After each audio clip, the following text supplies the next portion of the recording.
So what if I want to take this hive and I want to move it all the way over there? Where? Well, let me show you. So not too far, just here around the bend, over the little bridge, there's a project that I really need to get to. And I want to put them right here. So what do?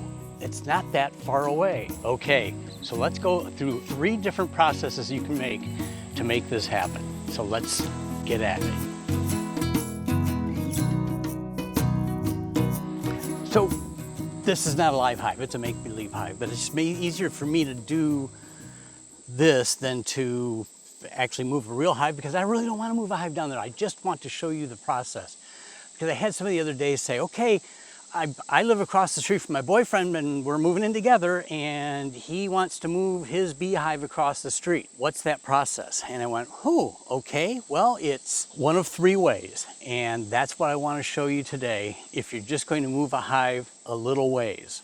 Okay, so there's 3 methods. There's a 3-foot, 3-mile rule that you probably have heard of, which basically means you move something 3 feet. You see the cart over there, I showed it in another video. That's what I use to move hives 3 feet at a time. And this particular hive over here is going to get put into this deep today, and you're gonna see that in another video. Then I'm going to move it over into this bee yard. Somebody wants to talk to me. I'll just move that 3 feet at a time. I'll kind of keep twisting it around. And over the course of, I don't know, what's that, 12 feet over the course of like 4 or 5 days, I just come out here, push them over. Doesn't really even matter what time of day. Although I like to do it early in the day because the bees get out and they're not coming back like crazy. Or I could do it at night, but you know, I usually just don't run out here at night. I don't know. So that's the 3 foot.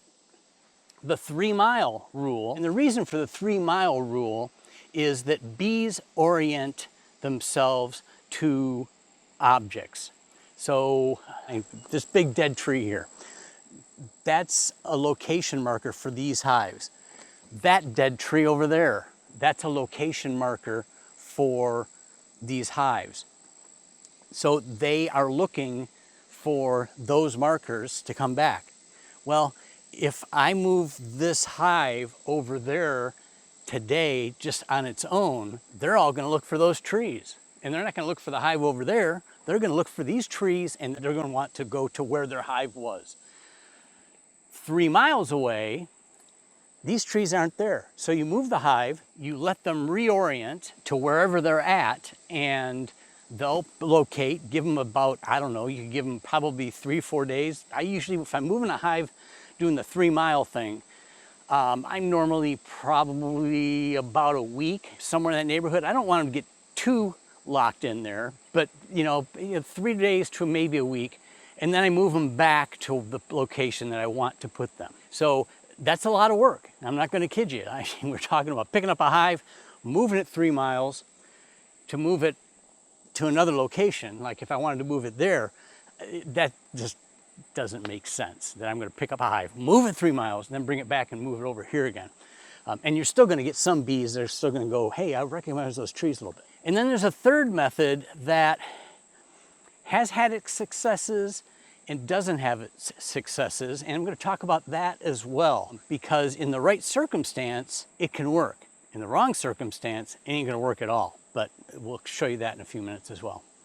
So again, fake hive, but let me show you some of the inside workings that you'll want to have to be successful in moving these hives. So let me show you some of the things you need to do to prepare a hive just to move.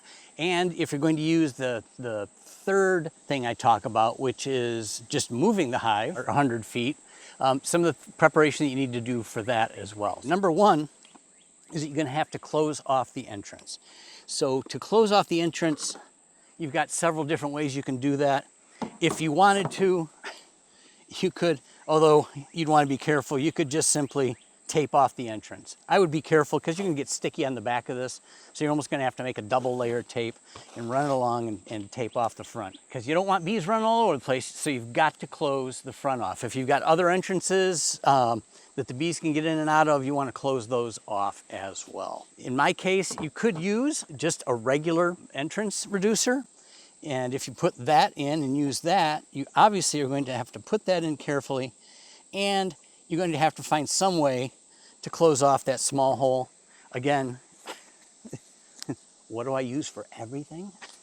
Little blue painter's tape could go over the top of this and seal that off for you. And that wouldn't even hurt. Just to make sure, I would even put another row of tape on top of this just to make sure that it doesn't come off, because then you got disaster. And king of disaster, I'm going to take every precaution I can.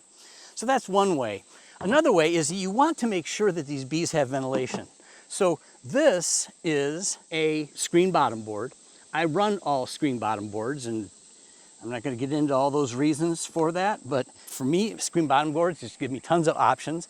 In this case, it gives me ventilation for these hives to move.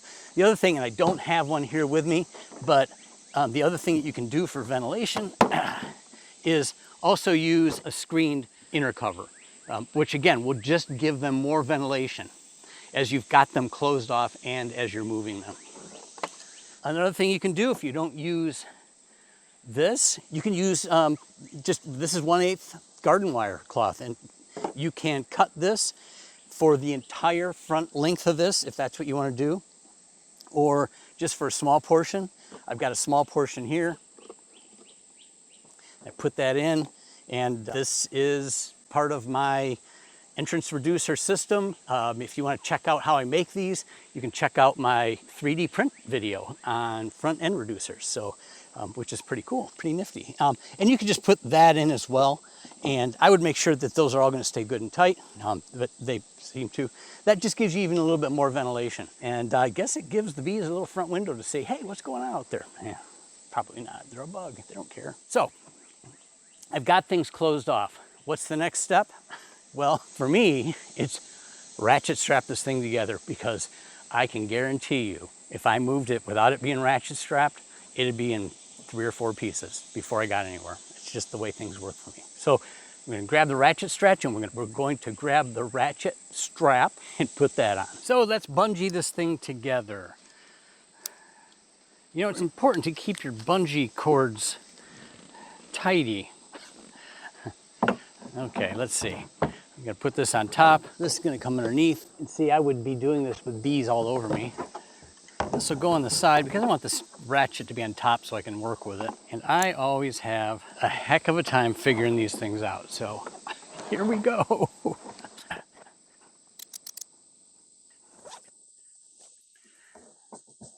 Did that backwards. Snug it down. Good and tight. It's not going anywhere.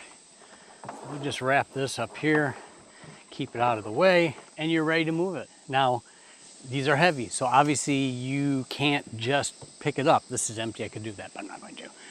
So the way that you can move it is you can use a cart like I've got over here that I built, and that's a great way to just move it across if you wanted to do that. A dolly of some sort, if you want to put it on a cart and push it that way, or a little more abusive, but this is the way I've been moving hives for years, and that's how I'm going to put it in the back of a trailer. And then we're just going to take the tractor and take it over, and I'm going to show you how you do that, which isn't really that big of a deal. But it's when you get over there, there's the critical part, and the way that makes this system usually work. So let's get this thing moved over, and then I'll show you what I'm talking about. And it's simply a matter of lifting. I'm gonna make believe it's really heavy. It's really not. And getting it into the trailer. That's it.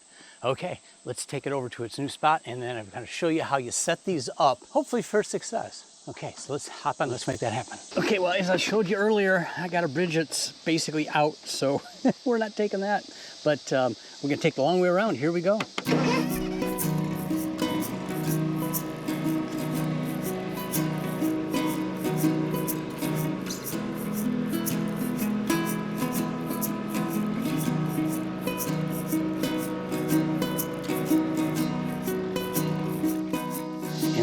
it's just simply a matter of taking them out. Lift and place. Okay, so we've got it moved over. No, I would never use sawhorses like this as a hive stand. Demonstration purposes only, remember, okay? I just want to be able to show you kind of visually how this all works. But here's the key now. So these bees are going to stay inside this hive for 72 hours. It seems like a long time. Don't fret it. I would say you want to make sure that they're in a ventilated space. I wouldn't let the heat beat down on them. If they were in this space, I would find some sort of an umbrella cover or something just to make sure that they didn't cook inside the hive, because they can't get out, they can't fan, and probably don't do it on a, I don't know, I think the heat index is going to be around 102 today. So you don't want to do it on a hot day. You want to be able to keep the bees as comfortable as possible, but again, you're going to lock them in here for 72 hours. Okay, but here's the most important part, and we're going to go and we have to get something to cover the front. Cover the front, I'll show you. Here we go, hang on. We are going to get something, when I say cover the front, I don't want the bees just rushing out. I'm going to use some fern fronds. And I'm going to put them over the front of the hive. Hang with me here, you're going to see what I do. That should do it. Okay, so I am going to take this ratchet strap off. I'm going to take this ratchet strap off. Ratchet straps and I don't get along. There we go. So the ratchet strap is not needed anymore. And these are going to go on the front of the hive. And they're going to cover up the front. The bees are going to have to work to get out of the front. Okay, so that will force them to go, different environment than what we just had. Completely different environment. So I've got a bungee strap that I'm going to put around this. You could use tape, you could use whatever you need to keep this in. Remember, the bees are in here, and you want to be able to put something in front of them that creates it as a completely different look when they come out. You still want to be able to get out, so you got to give them room to do that, but this is just to cause them to go into something's different mode, and they will in turn start to do orientation flights. So that's the system. Here's the key, and I talked about it earlier. If you have huge landmarks that the bees are locating on, the bees will go back to that space. I can guarantee it. Even after 3 days, they won't completely reset. So you could have an issue with that. So you really have to recognize the right space for you to use this system. It really needs to be a space that doesn't have like a major house that they're focusing on. Again, those trees, probably they might focus differently. But again, if you've got a major house or something else, the bees are going to end up going back to it. It's the challenge that you'll have. But this is a method that can work. You can try it. Again, I'm about, I don't know, 150 feet from where I was. I probably, in this case, would do the 3 foot and just take my time and do it that way. Because then I'm going to guarantee that I'm not going to lose a lot of bees. It's going to take a little bit more time, but you know, you just come out and you move them 3 feet. You come out and you move them 3 feet. You know, so we're talking, you know, a couple of weeks to make that happen. But again, that's just what you got to do. The 3 mile method, again, if you're just moving hives, if you move them 3 miles, don't worry about it. Close them off at night, move them over, and open them up the next morning. And they're going to completely reorient to that spot.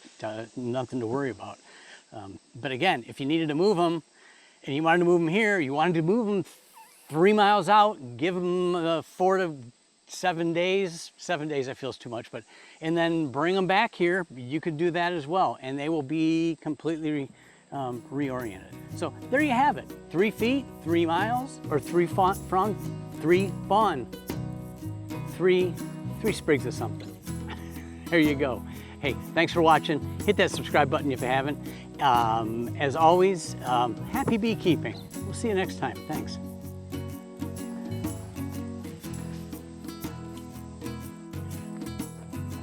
Fern fronds, fern, that's what they're called, fern.